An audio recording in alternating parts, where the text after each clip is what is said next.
Tapi hadirin, perlu kita catat bahwa kecanggihan alat komunikasi itu bisa membawa dampak positif di samping dampak negatif.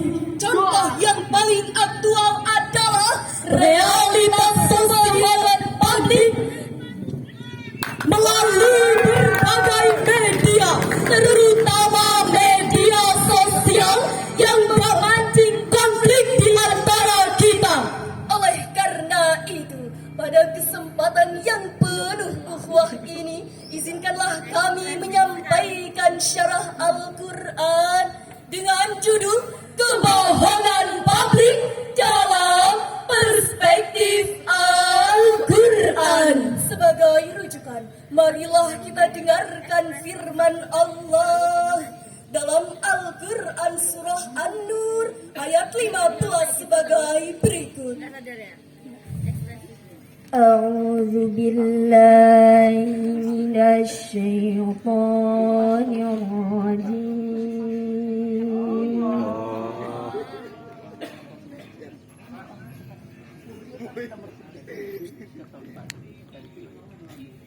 Bismillahirrahmanirrahim.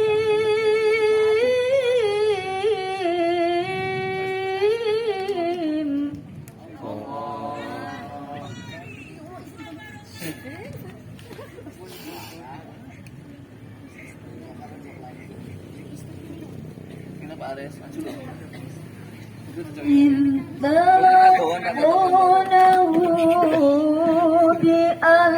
بألسنتكم وتقولون بأفواهكم ما ليس لكم به علم.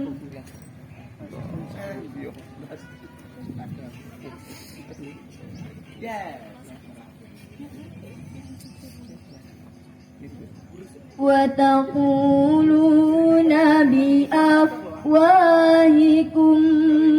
ما ليس لكم به علم وتحسبونه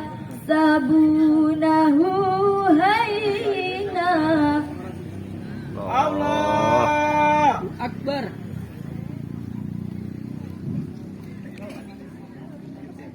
وهو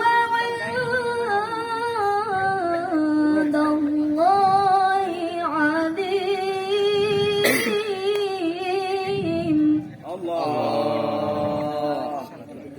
Hamba berlindung di kuasa Ilahi Rob dari usikan setan yang terkutuk dengan menyebut asma-Mu ya Allah yang maha pengasih, pelimpah kasih, yang maha penyayang, pencurah sayang. Ingatlah di waktu kamu menerima berita bohong itu dari mulut ke mulut, dan kamu katakan dengan mulutmu apa yang tidak kamu ketahui sedikit pun, dan kamu menganggapnya remeh, padahal dalam pandangan Allah itu masalah besar.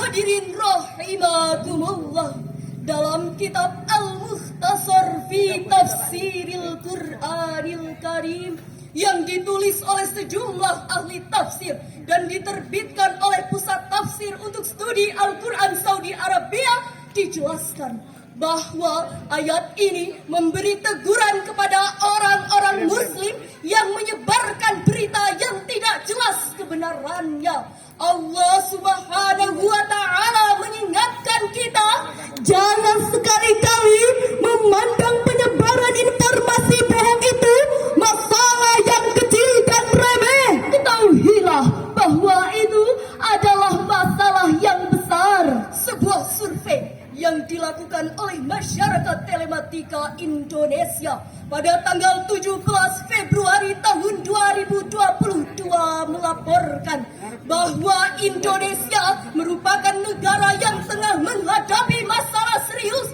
terkait dengan penyebaran informasi bohong melalui berbagai media, terutama media sosial, dan hampir 40% isi media sosial itu adalah kebohongan publik. Memang hadirin, dalam pasal 28 Undang-Undang Dasar 1945 disebutkan setiap orang berhak atas kebebasan berserikat, berkumpul dan mengeluarkan pendapat.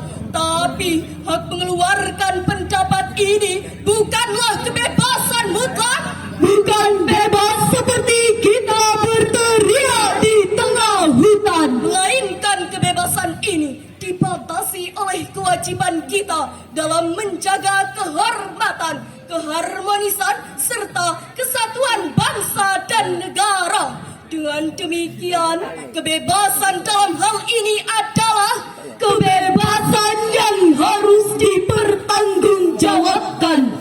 Hadirin, kebohongan publik dari para produsen itu amat keterlaluan. Pada saat menjelang pemilihan umum yang lalu, ukhuwah antar umat beragama, juga intern umat Islam tercabik-cabik akibat goresan kebohongan publik.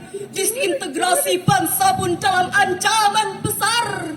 Tidak hanya itu hadirin, tega-teganya saat kita tengah berduka atas meninggalnya para dokter dan tenaga medis serta masyarakat umum akibat COVID-19, mereka tega memproduksi informasi bohong. Mereka menari-nari di atas banyaknya korban COVID-19 dengan terus-menerus menyebarkan informasi bohong tentang COVID-19. Bahkan memprovokasi orang untuk melawan pemerintah yang telah memeras otak dan keringat, serta mengeluarkan triliunan rupiah untuk mengatasinya. Itulah realitas yang tengah kita alami. Oleh karenanya, kita harus bertindak, kita harus bergerak, tidak boleh berpangku tangan. Kita harus bahu-membahu melawan kebohongan publik. Setuju hadirin? Hadirin yang berbahagia, kejahatan kebohongan publik ini telah mewarnai aktivitas masyarakat kita. Di antaranya, yang pertama, kebohongan publik yang terkait dengan politik, ekonomi, dan sosial. Detik.com pada bulan Februari tahun 2022 melaporkan kepolisian daerah Nusa Tenggara Barat berhasil menangkap petua koperasi serba usaha Rinjani atas dugaan kebohongan publik bahwa pemerintah menyembunyikan dana pemulihan ekonomi nasional sebesar 100 juta. Akibat kebohongan publik itu, masyarakat terprovokasi menghujat pemerintah melalui unjuk rasa. Mengingat bahaya kebohongan publik terhadap masa depan bangsa, apakah kita setuju bahwa siapapun yang menyebarkan informasi bohong harus dihukum berat? Setuju hadirin? Yang kedua, masalah kesehatan juga pernah dihebohkan oleh oknum penyebar berita bohong. Liputan6.com pada tanggal 15 Januari 2022 melaporkan berita yang sangat memprihatinkan, yaitu adanya 27 kasus kebohongan publik selama masa pandemi. Antara lain bahwa virus COVID-19 merupakan virus buatan, bisa menular melalui udara, bisa mati dalam ruangan panas, dan vaksin COVID terbuat dari bahan babi, serta dapat menyebabkan kelumpuhan pasca vaksinasi. Jadi jelaslah hadirin, kejahatan kebohongan publik benar-benar ada dalam realitas masyarakat kita, dan dampak negatifnya sangatlah besar, yaitu menyesatkan dan membodohi masyarakat, bahkan dan merusak persatuan dan kesatuan bangsa. Yang kedua, mengganggu jalannya program-program pemerintah yang telah disepakati bersama legislatif. Untuk itu hadirin, marilah kita dengarkan firman Allah dalam Al-Quran Surah Al-Hujurat ayat 6 sebagai berikut. Ya ayyuhalladzina amanu in ja'akum fasiqum binaba'in fatabayyanu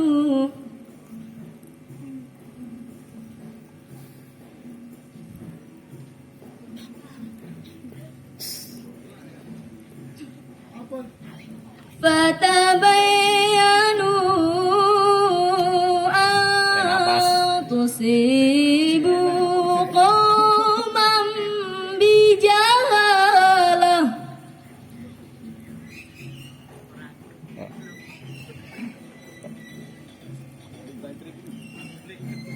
an tusibu qauman bijahalatin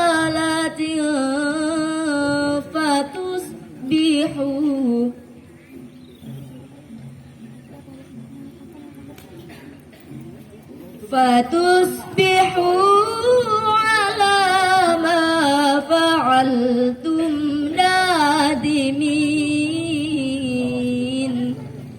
Wahai orang-orang yang beriman, jika datang kepadamu orang fasik membawa suatu berita, maka telitilah dahulu agar kamu tidak menimpa